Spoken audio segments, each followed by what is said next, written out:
Hi hello guys, welcome back to Aadya colourful. ನಾನು Suma. Friends, ಇವತ್ತಿನ ವಿಡಿಯೋದಲ್ಲಿ ಒಂದು ಟೀ ರೆಸಿಪಿಯನ್ನು ಶೇರ್ ಮಾಡ್ತಾ ಇದ್ದೀನಿ. ಖಂಡಿತವಾಗ್ಲೂ ಟೀ ಪ್ರಿಯರಿಗೆ ತುಂಬಾ ಇಷ್ಟ ಆಗುವಂತಹ ಒಂದು ರೆಸಿಪಿ ಅಂತಲೇ ಹೇಳ್ಬೋದು. ಖಂಡಿತವಾ ಒಂದ್ಸಲ ಈ ರೀತಿಯಾಗಿ ನೀವು ಟೀಯನ್ನು ತಯಾರಿಸಿ ಕುಡೀರಿ, ಆಗ ನಿಮಗೆ ಇದರ ಟೇಸ್ಟ್ ಹೇಗಿರುತ್ತೆ ಅನ್ನೋದು ಗೊತ್ತಾಗುತ್ತೆ. ಟೀ ಸ್ಟಾರಲ್ಲಿ ಸಿಗುವಂತಹ ರುಚಿಯಾದ ಟೀಯನ್ನು ಮನೆಯಲ್ಲಿ ತಯಾರಿಸಿ ಒಂದ್ಸಲ ನೀವು ಇದನ್ನು ಕುಡಿದ್ರೆ ಮತ್ತೆ ಇದರ ರುಚಿನ ನೀವು ಖಂಡಿತವಾಗ್ಲೂ ಮರೆಯೋದಿಲ್ಲ. ಅಷ್ಟು ಟೇಸ್ಟಿಯಾಗಿ ಮತ್ತು ತುಂಬ ಈಸಿಯಾಗಿ ಮಾಡುವಂಥ ಒಂದು ಟೀ ರೆಸಿಪಿ. ಸೊ ಈ ಒಂದು ಟೀಯನ್ನು ಹೇಗೆ ತಯಾರಿಸೋದು ಅಂತ ಇವತ್ತಿನ ವಿಡಿಯೋದಲ್ಲಿ ತಿಳಿಸ್ಕೊಡ್ತಾ ಇದ್ದೀನಿ. ಫ್ರೆಂಡ್ಸ್, ನೀವು ಯಾರಾದರೂ ಫಸ್ಟ್ ಟೈಮ್ ನನ್ನ ಚಾನಲ್ಗೆ ವಿಸಿಟ್ ಮಾಡಿದರೆ ಪ್ಲೀಸ್ ಚಾನಲ್ನ ಸಬ್ಸ್ಕ್ರೈಬ್ ಮಾಡ್ಕೊಳ್ಳಿ, ಮತ್ತು ಲೈಕ್ ಮಾಡಿ, ಮತ್ತು ಹೆಚ್ಚೆಚ್ಚು ಶೇರ್ ಮಾಡಿ. ಫ್ರೆಂಡ್ಸ್, ಈಗ ಈ ಟೀಯನ್ನು ತಯಾರಿಸೋದಕ್ಕೆ ಮೊದಲನೇದಾಗಿ ಇಲ್ಲಿ ಸ್ವಲ್ಪ ಶುಂಠಿ ತೊಗೊಂಡಿದ್ದೀನಿ, ಹಾಗೆ 2 ಏಲಕ್ಕಿ ಮತ್ತು ಒಂದೇ ಒಂದು ಪೀಸು ನಾನು ಚಕ್ಕೆಯನ್ನು ತೊಗೊಂಡಿದ್ದೀನಿ.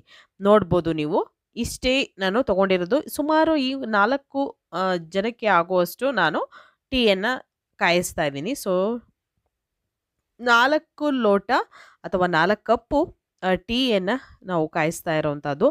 ಸೊ ಈ ಟೀಯನ್ನು ಮಾಡೋದಕ್ಕೆ ಮೊದಲನೇದಾಗಿ ಇಲ್ಲಿ ಶುಂಠಿಯನ್ನು ಈ ರೀತಿ ಚಚ್ಚಿ ನಾನು ತೊಗೊಂಡಿದ್ದೀನಿ. ಫಸ್ಟಿಗೆ ಬರೀ ಶುಂಠಿಯನ್ನು ಮಾತ್ರ ನಾನು ಚಚ್ಚಿ ತೊಗೊಂಡಿದ್ದೀನಿ, ಅಥವಾ ನೀವು ತುರಿದು ತೊಗೊಳ್ತೀವಿ ಅಂದರೆ ಹಾಗೂ ಕೂಡ ತೊಗೊಳ್ಬೋದು. ಫ್ರೆಂಡ್ಸ್, ಅದಾದ ನಂತರ ಇಲ್ಲಿ ಒಂದು 2 ಏಲಕ್ಕಿಯನ್ನು ತೊಗೊಂಡಿದ್ದೀನಿ. ಸೊ ನೋಡ್ಬೋದು, ಏಲಕ್ಕಿಯನ್ನು ಈ ರೀತಿ ಕುಟ್ಟಿ ನಾನು ಪೌಡರ್ ಮಾಡಿಕೊಂಡು ತೊಗೊಂಡಿದ್ದೀನಿ. ಸೊ ಅದನ್ನು ಕೂಡ ಒಂದು ಸೈಡ್ ತೆಗೆದಿಟ್ಕೊಳ್ಳೋಣ. ಅದಾದ ನಂತರ ಈಗ ನೋಡಿ, ನಾನು 1 ಕಪ್ಪಿನ ಅಳತೆಯಲ್ಲಿ ನಾನು ನೀರನ್ನು ಹಾಕ್ಕೊಳ್ತಾ ಇದ್ದೀನಿ. ಸೊ 2 ಕಪ್ಪು ನೀರು ಹಾಕ್ಕೊಳ್ಳೋಣ. 2 ಕಪ್ ನೀರು ಹಾಕಿ ಇದನ್ನು ನಾವು ಚೆನ್ನಾಗಿ ಕುದಿ ಬರೆಯೋದಕ್ಕೆ ಬಿಡಬೇಕಾಗುತ್ತೆ. ನೋಡಿ, ಅದೇ ಲೋಟದ ಅಳತೆಯಲ್ಲಿ 2 ಲೋಟ ಆಗೋಷ್ಟು 2 ಕಪ್ಪು ನೀರು ಹಾಕ್ಕೊಳ್ತಾ ಇದ್ದೀನಿ. ನೀವು ಯಾವುದೇ ಒಂದು ಕಪ್ಪಿನ ಮೆಜರ್ಮೆಂಟಲ್ಲಿ ತೊಗೊಳ್ಬೋದು. ಇದೇ ಥರದ್ದು ಲೋಟ ತೊಗೊಳ್ಬೇಕು ಅಂತ ಇಲ್ಲ. ಸೊ ತುಂಬಾ ಈಸಿಯಾಗಿ ಟೇಸ್ಟಿಯಾಗಿ ಮಾಡ್ಕೊಳ್ಳುವಂಥ ಒಂದು ಟೀ ರೆಸಿಪಿ. ಹಾಗೆ ಈಗ ನೀರು ಸ್ವಲ್ಪ ಬಾಯ್ಲ್ ಆಗೋಕ್ಕೆ ಬರ್ತಾಯಿದೆ, ಸ್ವಲ್ಪ ಕುದಿ ಬರ್ತಾ ಇರೋ ಹಾಗಿದ್ದಾಗ ನಾವು ಚಚ್ಚಿರುವಂತಹ ಏಲಕ್ಕಿ ಕುಡಿ ಹಾಕ್ಕೊಳ್ತಾ ಇದ್ದೀನಿ. ಸೊ 2 ಏಲಕ್ಕಿಯನ್ನು ಹಾಕ್ಕೊಂಡಿದ್ದೀನಿ. ಮತ್ತು ಚಕ್ಕೆ ಪೀಸನ್ನು ನೀವು ಬೇಕು ಅಂದರೆ ಪುಡಿ ಮಾಡಿ ಕೂಡ ಹಾಕ್ಕೊಳ್ಬೋದು. ಪುಡಿ ಮಾಡಿದ್ರೆ ಜಾಸ್ತಿ ಖಾರ ಆಗಿಬಿಡುತ್ತೆ, ಅದಕ್ಕೋಸ್ಕರ ಚಕ್ಕೆಯನ್ನು ಹಾಗೇ ಹಾಕ್ಕೊಳ್ತಾ ಇದ್ದೀನಿ. ಅದು ಜಸ್ಟ್ ಫ್ಲೇವರಿಗೋಸ್ಕರ ಅಷ್ಟೇ. ಅದಾದ ನಂತರ ಶುಂಠಿಯನ್ನು ಕೂಡ ನಾವು ಚಚ್ಚಿ ತೊಗೊಂಡಿದ್ದೀವಿ, ಅದನ್ನು ಕೂಡ ನಾವು ಈಗ ಹಾಕ್ಕೊಳ್ತಾ ಇದ್ದೀನಿ. ಶುಂಠಿ, ಏಲಕ್ಕಿ ಹಾಗೆ ಚಕ್ಕೆ ಮೂರನ್ನು ಕೂಡ ಹಾಕ್ಕೊಂಡು ನಾವು 1 ನಿಮಿಷದವರೆಗೂ ಇದನ್ನು ಕುದಿಸ್ಕೋಬೇಕಾಗತ್ತೆ. ಸೊ ನೋಡಿ, ಯಾಕೆಂದರೆ ಅದರಲ್ಲಿರೋಂಥ ಒಂದು ಸಾರಾಂಶ ಎಲ್ಲ ನಮಗೆ ಆ ನೀರಲ್ಲಿ ಬಿಟ್ಕೋಬೇಕು.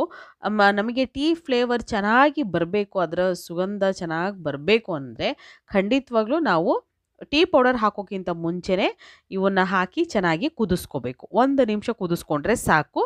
ಅದಾದ ನಂತರ ನೋಡಿ, ಸ್ವಲ್ಪ ಕಲರ್ ಚೇಂಜ್ ಆಗ್ತಾ ಇರುತ್ತೆ. ಅದಾದ ನಂತರ ಈಗ ನಾವು ಟೀ ಪೌಡರ್ನ ಹಾಕ್ಕೊಳ್ಳೋಣ. ಮನೆಯಲ್ಲಿ ನೀವು ಯಾವುದೇ ಟೀ ಪೌಡರ್ನ ಉಪಯೋಗಿಸ್ತೀರೋ ಅದೇ ಟೀ ಪೌಡರ್ನೇ ಉಪಯೋಗಿಸಿ ಮಾಡಿ. ಫ್ರೆಂಡ್ಸ್, ಇದಕ್ಕೆ ಅದೇ ಟೀ ಪೌಡರ್ ಬೇಕು ಅಥವಾ ಇದೇ ಬೇಕು ಅಂತ ಏನಿಲ್ಲ. ಮನೆಯಲ್ಲಿರೋವಂಥ ಟೀ ಪೌಡರ್ನೇ ಉಪಯೋಗಿಸಿ ನೀವು ರುಚಿಯಾಗಿರುವಂತಹ ಟೀಯನ್ನು ತಯಾರಿಸ್ಕೊಳ್ಬೋದು. ಈಗ ನೋಡಿ, ನಾನು 2 ಸ್ಪೂನ್ ಆಗುವಷ್ಟು ಟೀ ಪೌಡರ್ನ ಹಾಕ್ಕೊಂಡಿದ್ದೀನಿ. ಜಾಸ್ತಿ ಏನು ತೊಗೊಳ್ತಾ ಇಲ್ಲ. ಇಲ್ಲಿ ನಾನಿಲ್ಲಿ 2 ಸ್ಪೂನ್ ಆಗಿರುವಷ್ಟು ತಗೊಂಡು ಅದನ್ನು ಈಗ 1 ನಿಮಿಷದವರೆಗೂ ನಾವು ಕುದಿಸ್ಕೊಳ್ತಾ ಇದ್ದೀವಿ. ಟೀ ಪೌಡರ್ ಹಾಕಿದ ನಂತರ 1 ನಿಮಿಷ ಸಾಕು ಕುದಿಸ್ಕೊಂಡ್ರೆ. ಜಾಸ್ತಿ ಏನು ಟೀಯನ್ನು ನಾವು ಬೇಯಿಸ್ತಾ ಕುತ್ಕೊಳ್ಳೋದೇನು ಬೇಕಾಗೋದಿಲ್ಲ, ತುಂಬ ಬೇಗ ಆಗುತ್ತೆ. ಸೊ ಕೆಲವೊಬ್ಬರೆಲ್ಲ ಹೇಳ್ತಾರೆ, ಖಂಡಿತ ನಮಗೆ ಗಟ್ಟಿಯಾಗಿ ಬರಬೇಕು ಅಂದರೆ ನಾವು ಟೀ ಸೊಪ್ಪನ್ನು ಹಾಕಿದ ನಂತರ ಜಾಸ್ತಿ ಹೊತ್ತು ಅದನ್ನು ಬೇಯಿಸಬೇಕು, ಆಗ ಅಷ್ಟೇ ನಮಗೆ ಒಂದು ಚೆನ್ನಾಗಿ ಬರುತ್ತೆ ಟೀ ಅಂತ ಹೇಳ್ತಾರೆ. ಖಂಡಿತವಾಗ್ಲೂ ಇಲ್ಲ ಫ್ರೆಂಡ್ಸ್, 1 ನಿಮಿಷ ನೀವು ಟೀ ಸೊಪ್ಪನ್ನು ಹಾಕಿದ ನಂತರ ಕುದಿಸ್ಕೊಂಡ್ರೆ ಸಾಕಾಗುತ್ತೆ. ಅದಾದ ನಂತರ ಒಂದು 3 ಸ್ಪೂನ್ ಆಗುವಷ್ಟು ಸಕ್ಕರೆ ಹಾಕ್ಕೊಂಡಿದ್ದೀನಿ. ನೋಡಿ, 3 ಸ್ಪೂನ್ ಸಕ್ಕರೆ ಹಾಕಿದ ನಂತರ ಒಂದು ಸಲ ಚೆನ್ನಾಗಿ ಮಿಕ್ಸ್ ಮಾಡ್ಕೊಳ್ತಾ ಇದ್ದೀನಿ. ನಿಮಗೆ ಸಕ್ಕರೆ ಅಥವಾ ಬೆಲ್ಲ ಎಷ್ಟು ಬೇಕೋ ಅಷ್ಟು ನೋಡಿಕೊಂಡು ನೀವು ಉಪಯೋಗಿಸ್ಬೇಕು. ನಿಮ್ಮ ರುಚಿಗೆ ಕೆಲವರು ಸ್ವೀಟ್ ಜಾಸ್ತಿ ಹಾಕ್ಕೊಂಡು ಟೀ ಅಥವಾ ಕಾಫಿ ಕುಡಿತಾರೆ, ಕೆಲವೊಬ್ಬರು ಕಮ್ಮಿ ಮಾಡ್ಕೊಳ್ತಾರೆ. ಸೊ ನಿಮಗೆ ಎಷ್ಟು ಬೇಕೋ ನೋಡಿಕೊಂಡು ನೀವು ಉಪಯೋಗಿಸಿ. ನಂತರ ಕುದಿಸ್ಕೊಂಡು ಆಗಿದೆ ಸಕ್ಕರೆ ಎಲ್ಲ. ಅದಾದಮೇಲೆ ನಾನು ಅದೇ ಲೋಟದ ಅಳತೆಯಲ್ಲಿ 1.5 ಲೋಟ ಅಷ್ಟು ಹಾಲನ್ನು ಹಾಕ್ಕೊಳ್ತಾ ಇದ್ದೀನಿ. 2 ಲೋಟ ನೀರು ಹಾಕಿದ್ದೀವಲ್ಲ, ನಮಗೆ ಅಷ್ಟೇ ಸಾಕಾಗುತ್ತೆ. ಸೊ 1 ಲೋಟ ನಾವು ಹಾಲನ್ನು ಹಾಕ್ಕೊಳ್ತಾ ಇದ್ದೀವಿ. ಹಾಲು ಹಾಕಿದ ನಂತರ ಇದನ್ನು ಬಾಯ್ಲ್ ಆಗೋದಕ್ಕೆ ಬಿಡಬೇಕಾಗುತ್ತೆ, ಕುದಿ ಬರೋದಕ್ಕೆ ಬಿಡಬೇಕು. ಸೊ ಇದು ಒಂದೇ ಒಂದು ಸಲ ಇದು ಚೆನ್ನಾಗಿ ಕುದಿ ಬಂದರೆ ಸಾಕು, ಜಾಸ್ತಿ ಏನು ಬೇಕಾಗೋದಿಲ್ಲ.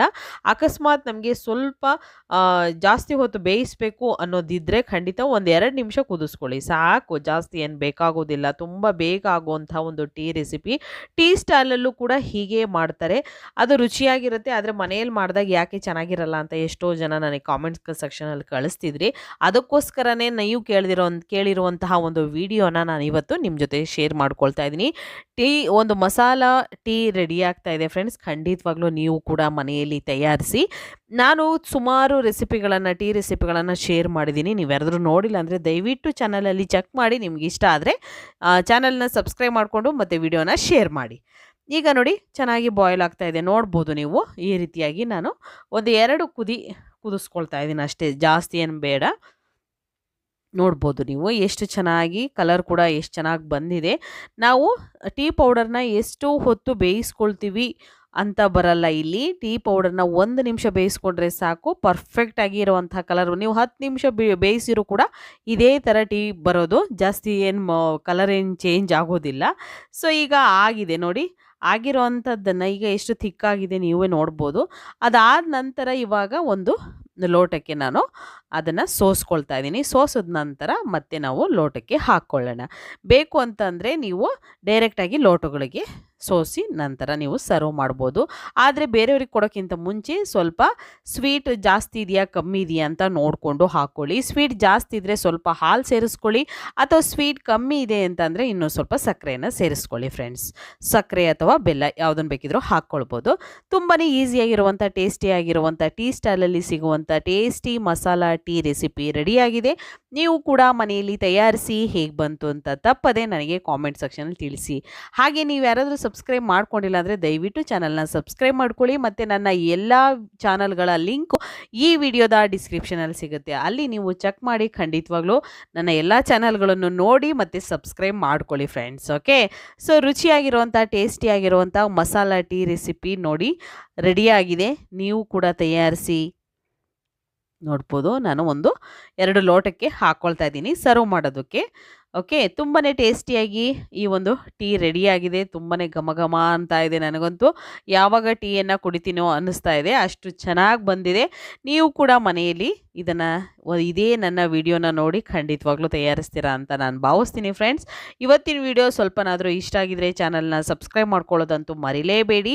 ಹಾಗೆ ಹೆಚ್ಚೆಚ್ಚು ನನ್ನ ವಿಡಿಯೋಗಳನ್ನು ಶೇರ್ ಮಾಡಿ ಮತ್ತು ಲೈಕ್ ಮಾಡಿ ಫ್ರೆಂಡ್ಸ್. ಓಕೆ, ತುಂಬ ಈಸಿಯಾಗಿರುವಂಥ ಟೇಸ್ಟಿಯಾಗಿರುವಂಥ ಟೀ ಸ್ಟಾಲಲ್ಲಿ ಸಿಗುವಂಥ ರುಚಿಯಾದ ಚಹಾ ರೆಡಿಯಾಗಿದೆ. ನೀವು ಕೂಡ ತಯಾರಿಸಿ. ಇವತ್ತಿನ ವಿಡಿಯೋನ ಇಲ್ಲಿಗೆ ಮುಗಿಸ್ತಾ ಇದ್ದೀನಿ. ಮತ್ತೆ ಇನ್ನೊಂದು ಹೊಸ ವಿಡಿಯೋ ಜೊತೆ ಬರ್ತೀನಿ. ಅಲ್ಲಿವರೆಗೂ ಬಾಯ್, ಸಿ ಯು.